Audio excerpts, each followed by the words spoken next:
It was like a boyfriend.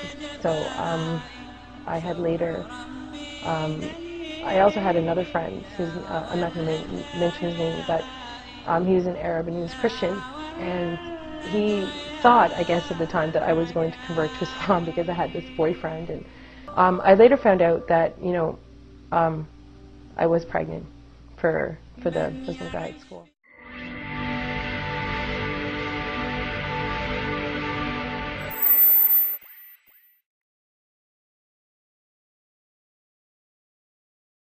I was around 24 years old. I was in school, and I had met this young man, and I also had met, he was a Muslim actually, but he wasn't a practicing Muslim. So I also had met a girl in my class that was wearing full hijab like myself, and she had a face covering on. So I had asked her, why does she wear that on her face? And it looked so strange to me, right? So I said, well, can you tell me why you wear that? And she explained to me that in Islam, the beauty of a woman, a Muslim woman, is something that is so honored and respected that we don't share it with everybody, so we conceal it. And it's also, backed up from the Quran that Muslim women have to cover. So I thought that was interesting. So then I said, okay, fine. I left it, and I had a relationship with this man at school. It was like a boyfriend. So I had later, I also had another friend, I'm not going to mention his name, but he was an Arab and he was Christian, and he thought, I guess at the time, that I was going to convert to Islam because I had this boyfriend, and even though I had no interest really about Islam, right? So he actually prompted me to learn about Islam, because he used to bring, he used to work at this gas station close to my neighborhood, and he used to bring me information protesting, going completely against Islam, saying that Muslim women are, I guess I should be honest and say exactly what he said, that are whores, and that they're allowed to have more than one man, right? And this is actually coming from the Quran, he said. So I said, I said to this guy, I'm like, I really don't think that's true. I said, because my reference point back to the girl at school, I said, it doesn't make any sense, right? And I said, why would she cover if she was promiscuous? So I said, well, I don't know about that. So I said, and I guess in his mind, he was trying to get me away from, converting, because he thought, because of this Muslim boyfriend, he was going to marry me, or it was like he was in a panic, telling me, bringing literature to me. He would bring literature to my mother at the store and pass it up to my mother. So I said, I don't even want to read this. I said, I'm not interested in anything about this. So anyway, I just said, I got fed up, and that made me interested. So I decided to go to the mosque and find out about what Islam was. And to be honest, I didn't really find out too much from there. And I thought, from what I did learn, that he was wrong. There was nothing in the Quran that stated that Muslim women are allowed to be promiscuous in any way. So I thought my journey ended. But it didn't. It actually just begun from there. So I went back, and I later found out that, I was pregnant for the Muslim guy at school, and that he had left me. So I was now 5 months pregnant, and I was on the subway going to this new school.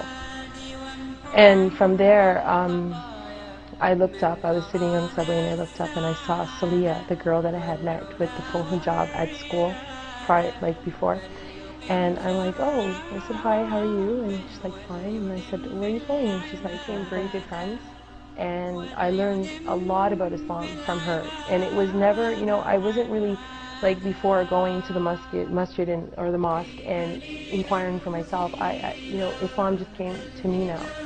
And, I became friends with her and a few other girls at school, and she would often invite me, to her house, and I learned so much about Islam, the character of a Muslim, and also I found very interesting was that she actually memorized the Quran, which was to me just a book at the time, and it was word for word she memorized it, and I was like, wow, it's amazing.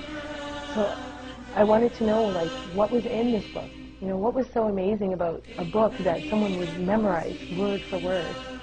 And, there's just so many things that, that amazed me. And being around a Muslim person, a practicing Muslim person, do you see the beauty of Islam? And I don't know how to sum that up or give you one particular point, but I would go to her home and I would see how she would interact, how she would dress, how she would speak, even how she prayed. I mean, I was out with them numerous times where she would, say, "Oh, Crystal, you know what? I have to go pray. I have to find a place to pray." I found that amazing. Like, you're just going to stop and it was winter time, freezing, And they were just a big support for me, especially at the time when I had nobody, to be honest, I still wasn't interested in converting to Islam at all. I just said, nice religion, but not for me. So, after I had my daughter, I started realizing, like, what am I going to teach my daughter? Like, what am I going to teach my daughter? Like, how am I going to grow my daughter up? I'm going to cry because it's emotional. So, anyway, and the guy, he never came back. So I didn't really know how to, raise this beautiful baby that I had. So, and I remember back to how Salia was.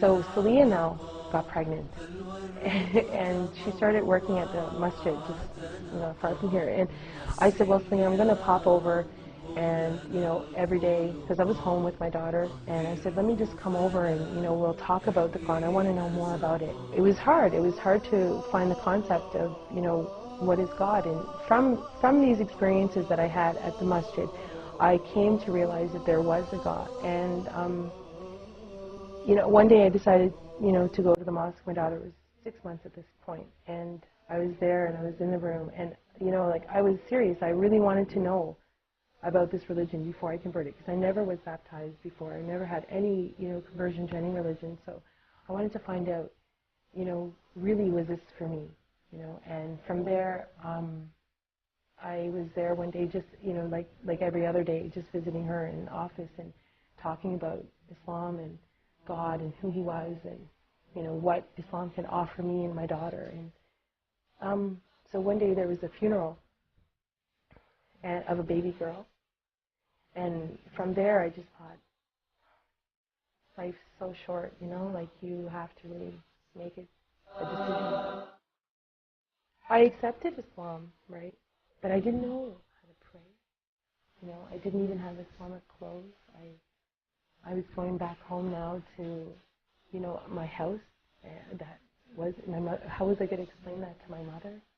My life is different because, well, I just think of one thing. Maybe this might be not the best thing to say, but health-wise, I'm so much more healthy. I used to smoke. I don't have to say that, but I used to smoke and I used to drink.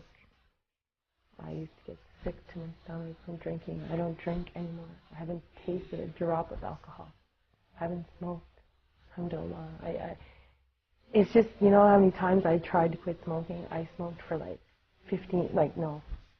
11 years, and I tried, and I tried, and tried, and tried. I am a successful non-smoker right now, and I just owe that to God, because there's no way I could have done it, especially, with the support of the type of people I'm around, It's your environment, My environment is so much more healthy. I have direction in my life.